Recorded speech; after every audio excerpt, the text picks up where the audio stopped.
11 మంది మాకు రాజ్యసభ సభ్యులు ఉన్నారు. పోయిన వాళ్ళు ఎంత? 3 పోయినారు.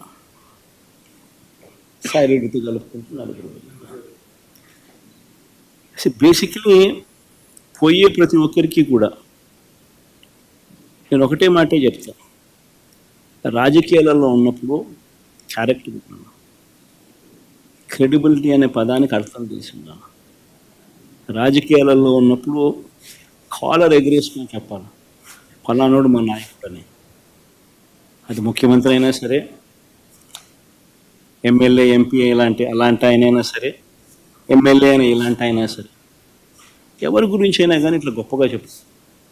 కానీ మనమంతటి మనమే ప్రలోభాలకు లొంగో, భయపడో, ఏదో కారణం చేత మనమంతటి మనమే మన వ్యక్తిత్వాన్ని, మన క్యారెక్టర్ని, మన క్రెడిబిలిటీని మనం బలంగా పెట్టి మనం కాంప్రమైజ్ అయ్యి అటువైపు మనం పోతే మన గౌరవం ఏంది,